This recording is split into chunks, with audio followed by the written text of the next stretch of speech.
Barcelona আগামী মৌসুমে নেইমারকে free transfer হিসেবে সাইন করার পরিকল্পনা করছে। ব্রাজিলিয়ান তারকা ২০২৫ সালের জুনে সৌদি ক্লাব আল হিলালের সঙ্গে তার চুক্তি শেষ করবেন। এই অবস্থায় যদি নেইমার ইনজুরিমুক্ত থাকেন এবং তার বর্তমান বেতন কমাতে রাজি হন, তবে বার্সেলোনার জন্য তাকে দলে ফেরানোর সুযোগ সৃষ্টি হবে। বার্সেলোনার সমর্থকেরা আশা করছেন নেইমার ফিরলে তাদের দলের জন্য নতুন প্রাণশক্তি ফিরে আসবে। দূর দিগন্তে জেগেছে এক সরু আশার আলো, সবুজ ধানের উপর বয়ে চলা বাতাসের মতো। সেই আলো মনে জাগিয়েছে আবারও আশার আলো। হঠাৎ করেই স্মৃতির পাতায় ভেসে বেড়াচ্ছে বেগুনি মেরুর জার্সির সব চিত্র। মাঠের কৃতিত্ব আর দুর্দান্ত মুহূর্তগুলো যেন ফিরে আসছে। কিলকিলে এক ছোকরা প্রতিপক্ষের রক্ষণ ভেঙে দিচ্ছে, তার পায়ের কারিকুরিতে বাধ্য করছে প্রতিপক্ষকে মাথা নত করতে। কি অভাবনীয় ফুটবলীয় সৌন্দর্য!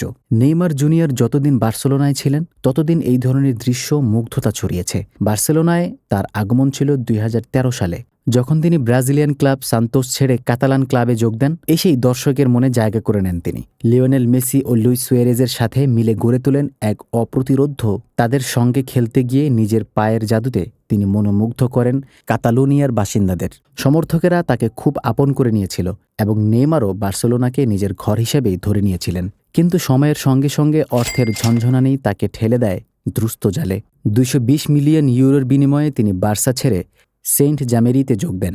সেখান থেকে শুরু হয় তার ক্যারিয়ারের একটি কঠিন অধ্যায়, যেখানে ইনজুরির ভয়াবহ থাবা বারে বারে তাকে জাপড়ে ধরেছে। মাঠের বাইরে কাটানোর সময় তার ক্যারিয়ারকে নিম্নমুখী করে দিয়েছে।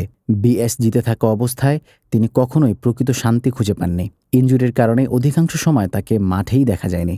ক্লাবও তাকে বোঝা ভাবতে শুরু করে এবং এই অন্ধকার সময়ে সৌদি আরব থেকে বিপুল অর্থের হাতছানি আসে। ৭-৫ না ভেবে তিনি সৌদিগামী বিমানে ওঠেন, কিন্তু আল হিলালের জন্য এখনও নিজেকে প্রমাণের সুযোগ পাননি তিনি। তবে এর আগেই তার নাম ঘিরে নতুন গুঞ্জন মাথাচাড়া দিয়েছে। ব্রাজিলিয়ান এই সুপারস্টারকে নিয়ে জটিলতায় পড়েছে আল হিলাল। কারণ সৌদ প্রো লিগের নিয়ম অনুযায়ী ২১ বছরের বেশি সর্বোচ্চ ৮ বিদেশি ফুটবলারকে দলে রাখতে পারবে ক্লাবটি।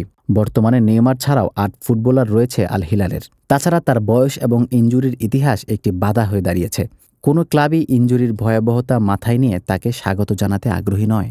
এদিকে নেইমারের ক্লাবে খেলা নিয়ে যখন এত জটিলতা দেখা দেয়, তখন স্প্যানিশ স্পার্ট সহ বিভিন্ন গণমাধ্যমের দাবি নেইমারকে আবারও দলে ফেরাতে চায় বার্সেলোনা। তবে বার্সেলোনার প্রতি নেইমারের হৃদয়ে একটি সফট কর্নার রয়েছে, যা বার্সেলোনা সমর্থকদের মনেও নেইমারের জন্য বিদ্যমান। আপনার কি মনে হয়, নেইমার কি আদৌ বার্সেলোনার জার্সি নিজের গায়ে জড়াতে পারবে? আপনার গুরুত্বপূর্ণ মতামতটি জানতে চাই।